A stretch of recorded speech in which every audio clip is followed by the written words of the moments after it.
Okay, today's video we're going to talk about is Google Display Network app traffic, specifically traffic or clicks coming from mobile apps on Google's Display Network, through Google's Display Network. Does the app traffic itself pay off? Is it profitable? I'm going to cover if and why it's profitable, which the hint to what's going to be shown in this video is it is. I'm going to tell you about what kind of industries it's been profitable in so you can understand if it's going to really apply to you, which basically I can tell you up front, it applies to every business. App traffic can work for every business, just in a different way.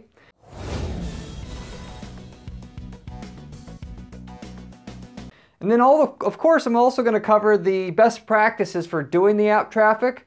Certainly some of you guys may not want to do app traffic, and I understand that. Unless you do it correctly, you're going to lose. So you may just want to exclude it all. And there's a way to do that that's harder to do than it ever used to be, but there's still a way to do it. And I'm going to share with you what that is. And if you do want to go ahead and pursue it the right way, I will of course give you the information on that as well. So everything you basically need to know about mobile app traffic from Google Ads and Google Display Network is going to be covered for you on this video at a high level. Okay, so with all that said, I'll get right into it. For a long time, blocking mobile app traffic while running Google Display Network ads was the thing to do because it wasn't profitable in a general sense. However, I will tell you for a fact, after doing enough studies on it now, I used to actually be one of the ones that said, yeah, screw mobile app traffic. I'm not going to, no. And the other reason for that is because it eats up all of your other clicks from desktop and, you know, mobile websites or whatnot. And you're like, you'll go into the placements report that shows where your ads show, and then mobile app, mobile app, mobile app. It's like, Jesus. And then you want to block it all. But again, if you look at it closer, mobile app traffic can certainly work. And of course, if you had the luxury of looking at tons of accounts like I do at our PPC agency, then you would also be able to know without having that information. I don't blame anybody for blocking it all. It is certainly useful in certain industries as it actually produces leads and sales at a cheaper rate than even the desktop traffic can produce, which is supposed to be, you know, obviously the best traffic you can get somebody on a desktop device that's most likely to purchase using a credit card or, you know, doing serious research to get a lead, due to it being less in demand. So in other words, the app traffic is not very much in demand for the reasons I just said. Most people see what's all this app traffic doing in here if they know how to check their placements report via their display campaign in their Google Ads account. They go block it all, or they'll try to figure out how to block it all. They block it all, and then it's done. So there's enough people blocking the app traffic that the cost of the traffic as a whole, because everything you do with Google Display Network and PPC as a whole, it's all based upon a bidding and auction system. The more demand for the traffic, the higher the cost per click, the higher the cost per time the ad showed, or cost per impression. So in this case, a lot of people, since they block the app traffic, the demand's less, therefore the cost per click and per ad impression is going to be less. Which means if you know what you're doing with the app traffic, there's an opportunity here to make an above average return. Okay? So anyway, with that said, mobile app traffic has worked great in the following fields that I've personally used this in, and this is specifically for what I call first click traffic or non-remarketing / retargeting traffic. We had a client that offers a specialty paint product in the business space. Got a better return on the mobile app traffic than the other display traffic. Non-mobile app, basically. Everything else, non-mobile app. So when I saw that, I was actually quite surprised myself, because I was like, okay. Before I totally, you know, I went from blocking all app traffic to kind of not blocking it at all. And particularly as we're trying to get more clicks on certain campaigns.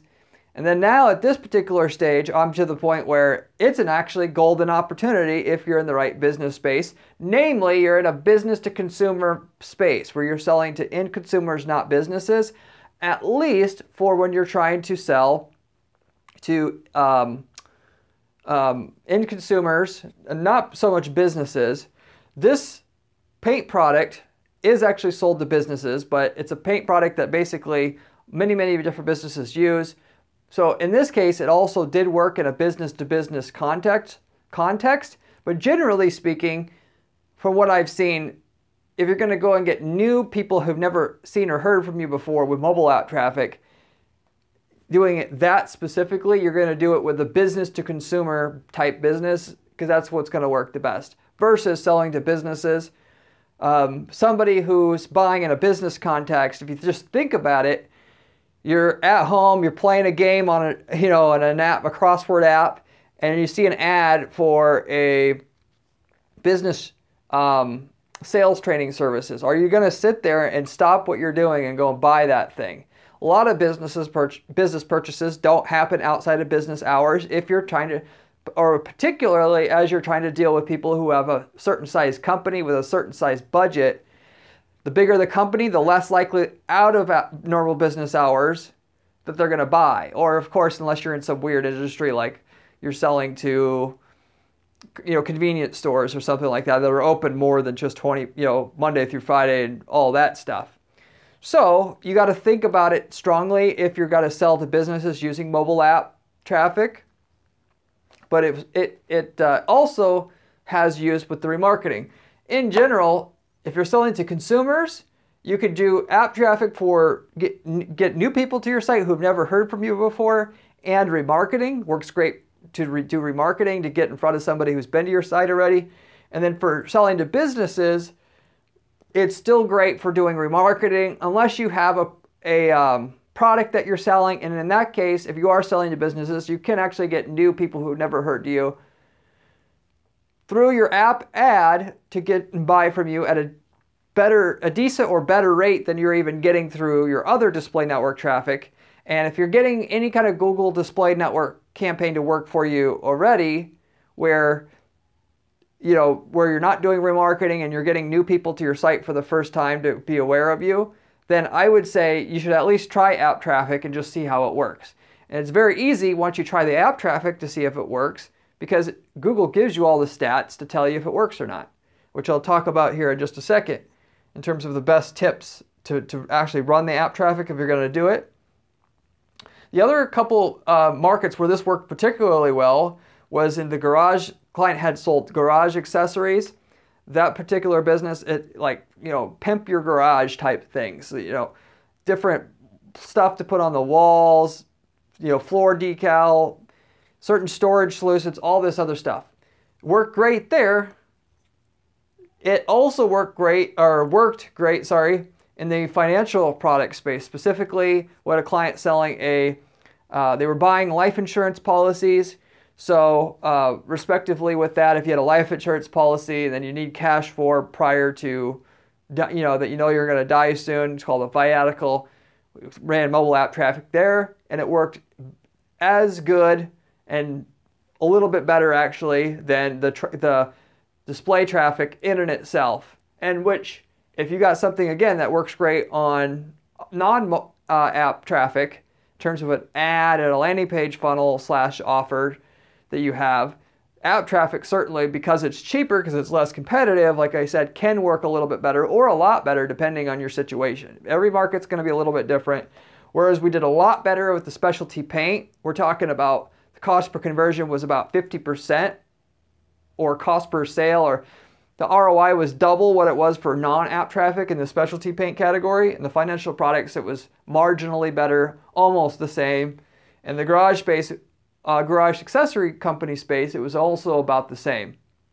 So you could get a big win, but more so, the general thing to expect is you may get a little bit better return than the other non-app traffic, but it's a way to expand what you're doing with other ads. If something works on a non-app placement, or basically on a website, it should work on the apps as well, and you should definitely be trying it on the apps as well.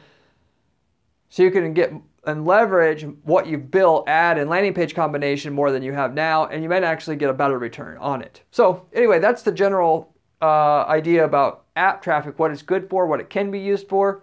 Now, one thing you will notice when you block mobile app traffic, in a lot of cases, a lot of markets, you'll see 50 to 90% of your ad impressions and clicks just simply disappear all of a sudden. If you're starving for clicks and you can't get enough clicks on your ad, mobile app traffic is actually better than nothing, because you obviously can only, if you only get so many sales and it's profitable, you use app traffic.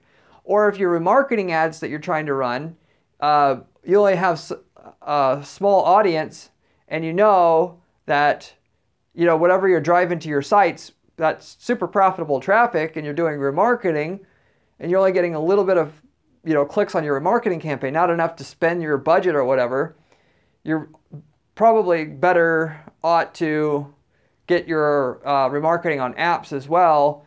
But in general, you know, basically for everything I said, you should pretty much be doing app traffic through remarketing, because the more and better remarketing you do, to a point, of course, where you're spending 10, 20, 30% of your total ad budget on remarketing, you're going to do better by having more robust types of remarketing, not just on different platforms, LinkedIn, Facebook, but also through apps, through, you know, the Google Display Network on certain websites. Because the more places they see you, the more trustworthy they're going to think you are. And when they go to decide to buy, because a lot of people delay their purchases, obviously, more than half do, then once the day comes to buy, they got their money, whatever, they're going to be more likely to think of you first than somebody else, given, you know, depending on how good a job you did with the remarketing side of things. So you would want to do apps, and particularly as not a lot of people, or should I say, not everybody goes to Facebook, not everybody goes to LinkedIn, not everybody goes to websites, but what certain people do is go on in their favorite app.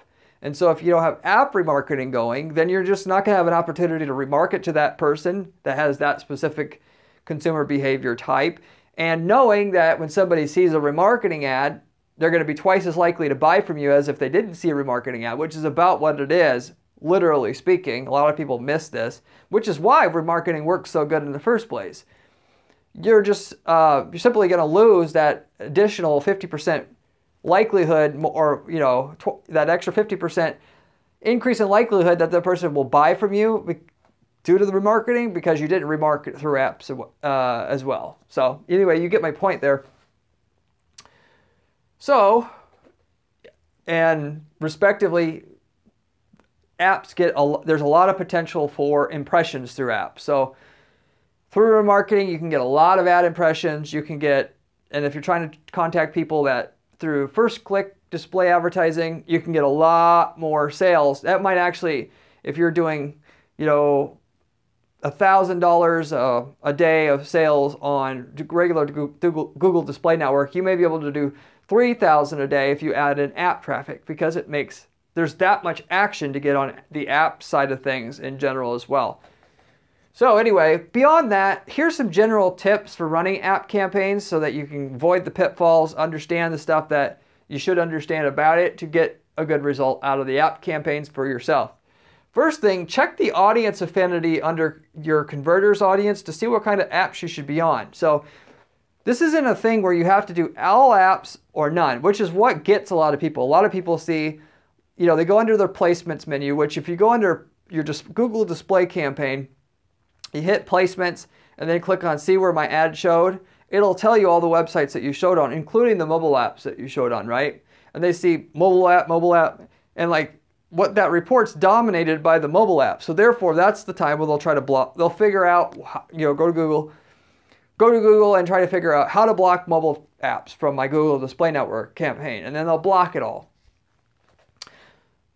Anyway, so with that said, what they should really be doing is looking at what types of apps they should be on, or at least critically thinking about the apps they should be on. If you sell an insurance product, yeah, you may not want to be on a app for kids, because obviously this is a big one. Your kids use your phone while you're in the car, and then with that they're playing on a game. You automatically know if your ad is on an app that's for kids or teenagers, that's a wasted view or click, right? But there's certain apps where that person, you got the right person in front of the ad, first of all, but also they're probably in the right frame of mind, or at least has the likelihood to be in the right frame of mind to be profitable to show your ad to that person at that time. So if you sell an insurance product, if they're on a financial news app, they're actually looking for tips about what they should be doing with their money. So if you sell an insurance product at that point in time, that's actually an app that could and should work versus your general everyday like crossword app maybe. And so there's a nuance to it.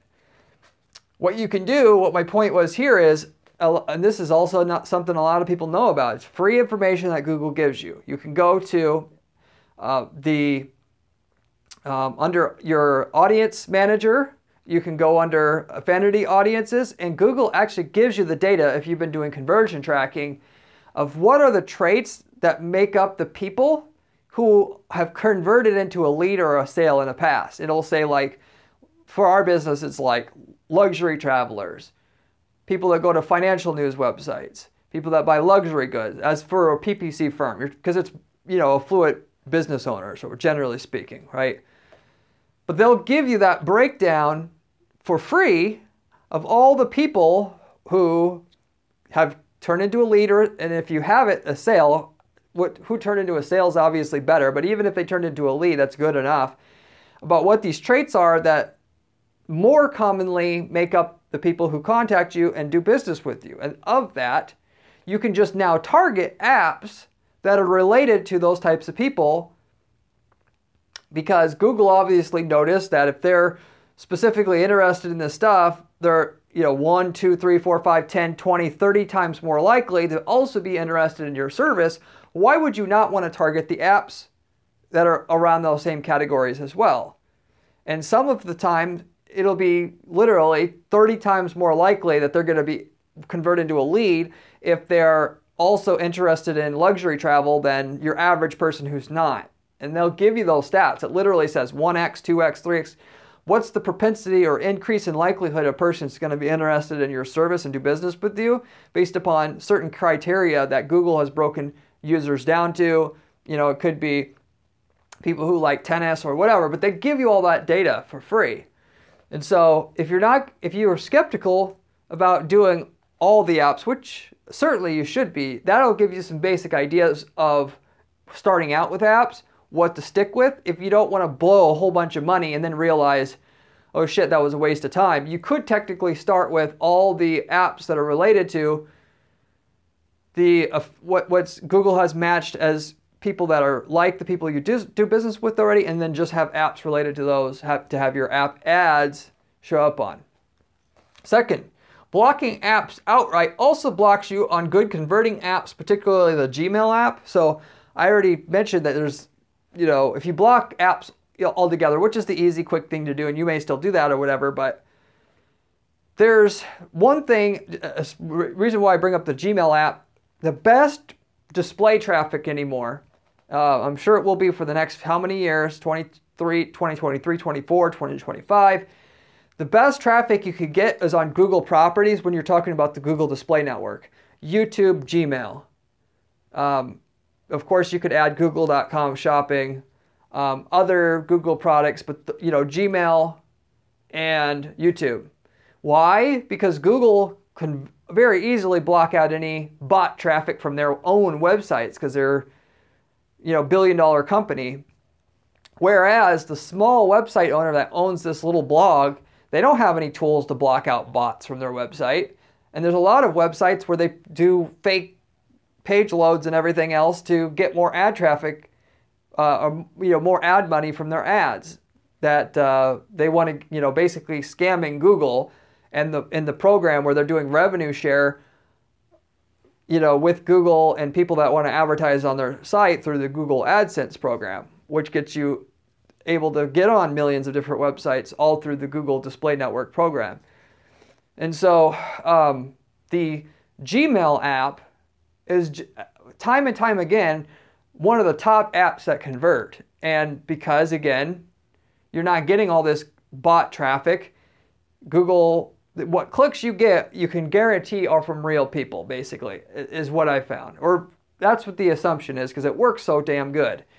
And to not be able to target Gmail, the Gmail app, and particularly for even business people, if you're targeting a business customer or a professional, they don't have time a lot of times to go to all these other websites. But what they do have time to do, and they have a lot of, is the Google app. And so you have an opportunity to get in front of that person when you don't have an opportunity a lot of times to get in front of them, because they don't go reading a bunch of these random articles. They don't go on social media. So you're basically the top app to target. You're missing out on it if you block all the apps.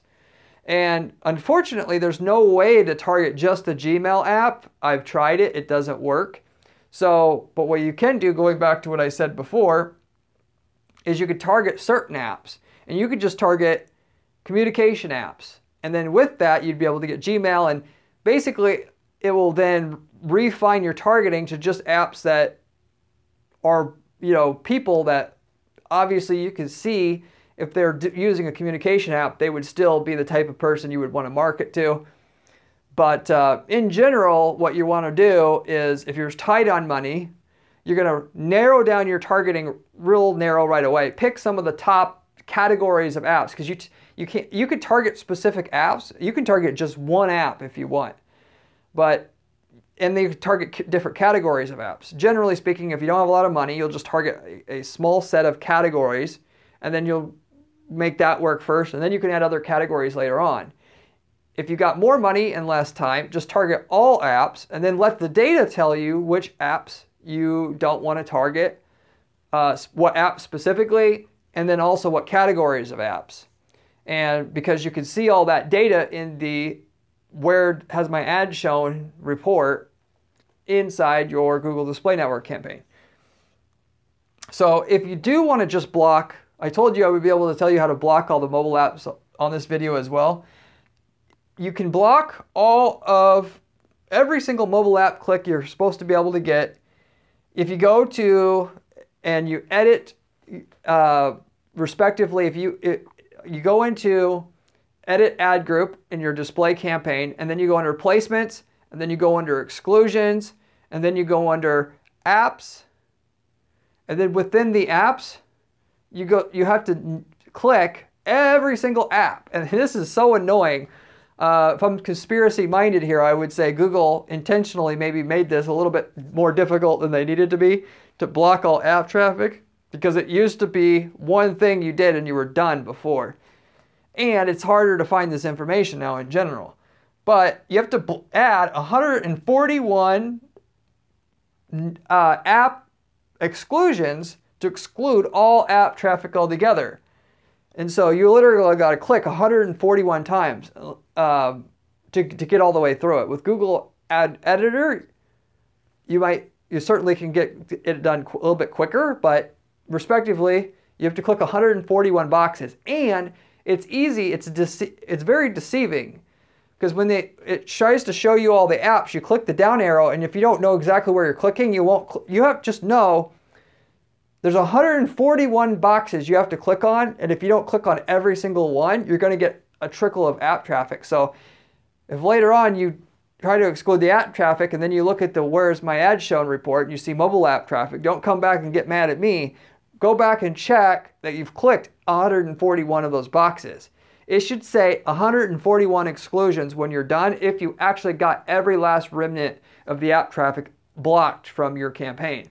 Not only that, you're going to do it at the campaign level. So this is another gotcha. Again, this seems like kind of fishy how this is also, you got to be like an expert to be able to do this. But if you know how you have to, and there's no editing a display campaign at the campaign level, at least there's no button for it.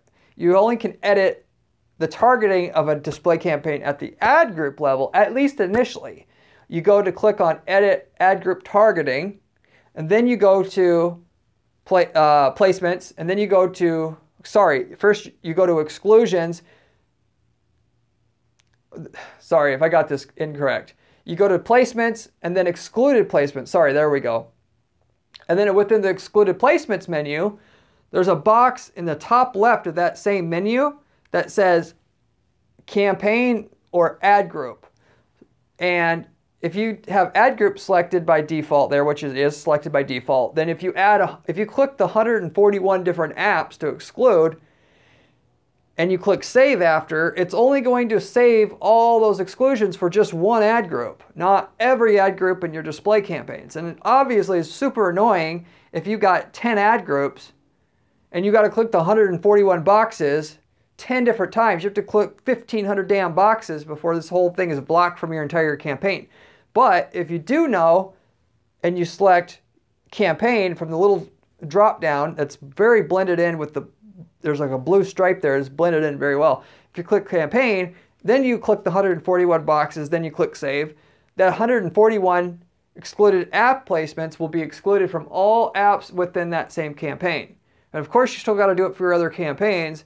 If you had a bunch of display campaigns, I would recommend downloading Google App Editor, and then once you've done it for one campaign, you can copy and paste the same exclusions to all other campaigns. But that's how you actually exclude all app traffic. It's very, very hard to do it.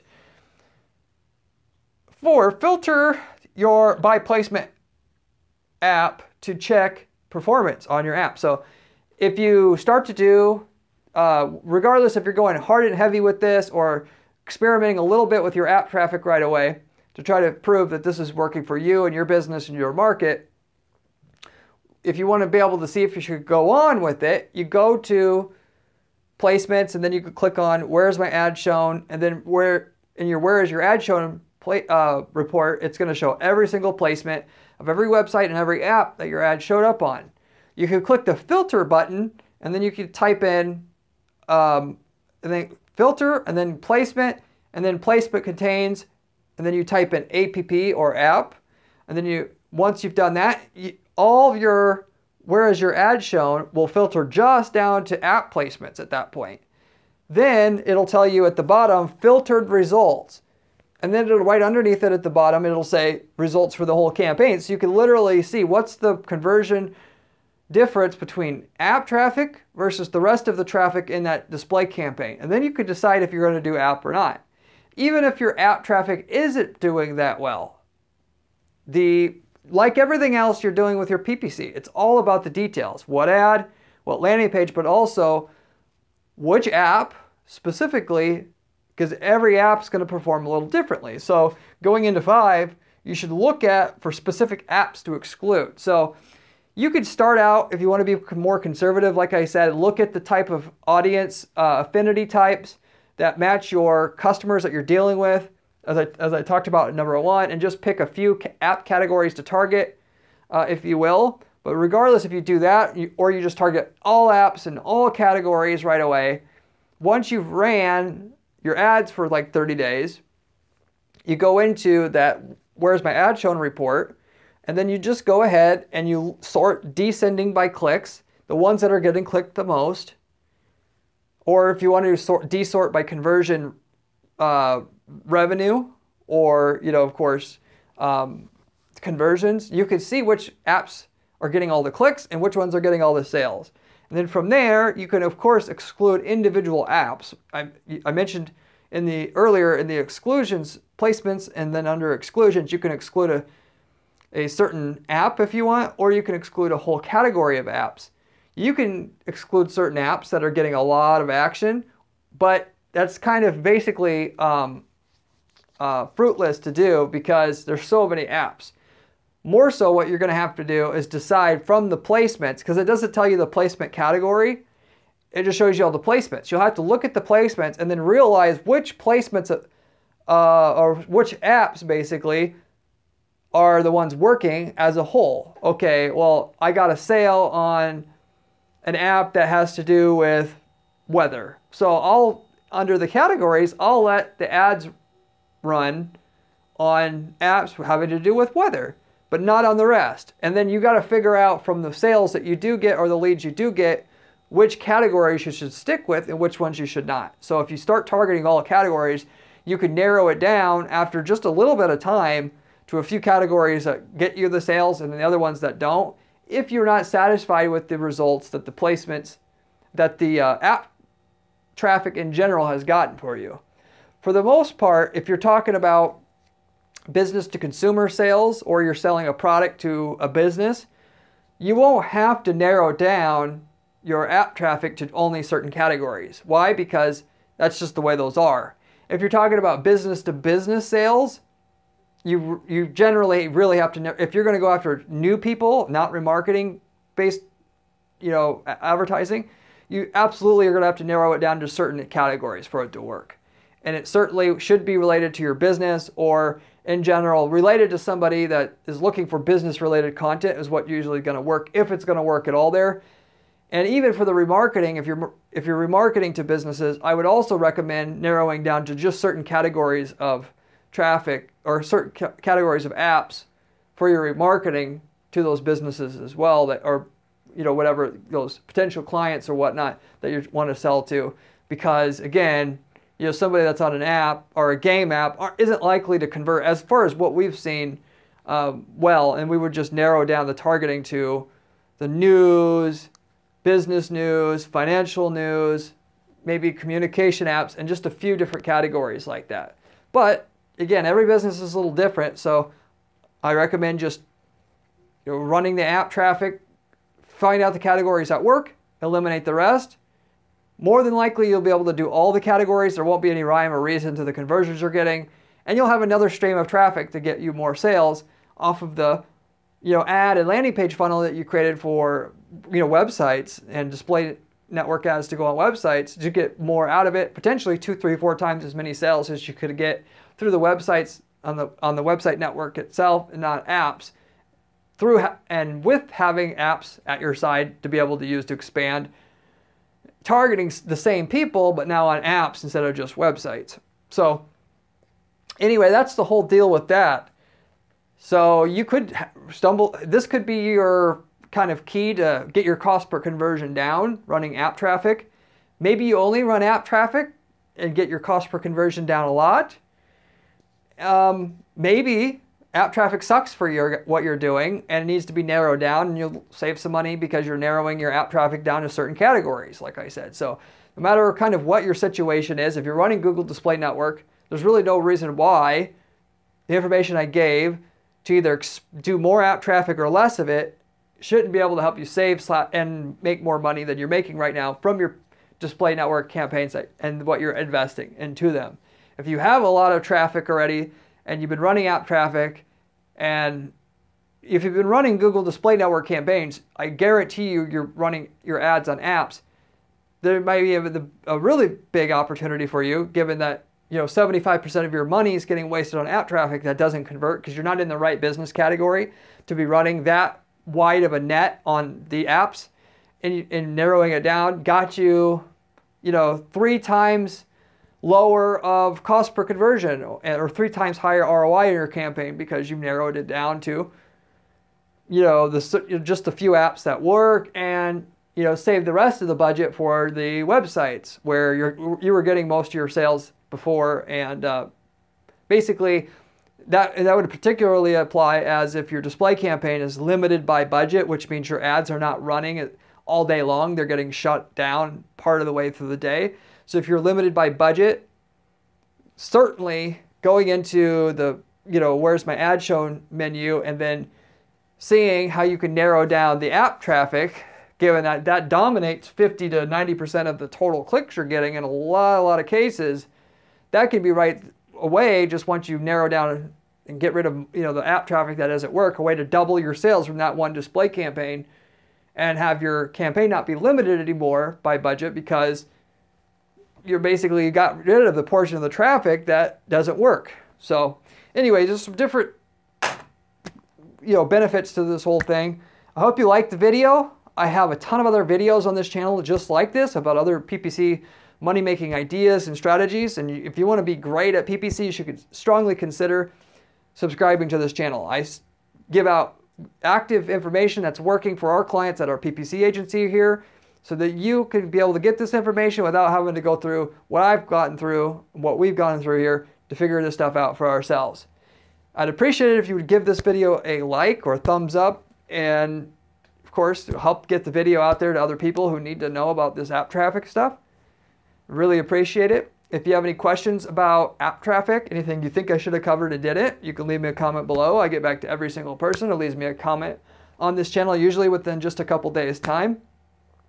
I also, by the way, have a blog at guaranteedppc.com/blog with step-by-step information on how to build PPC campaigns the way that we actually build them for our clients here to guarantee the results.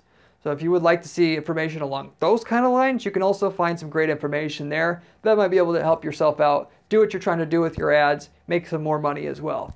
So that said, I'll wrap it up. Hope you enjoyed again, like I said. And so, peace. I'll see you on the next one.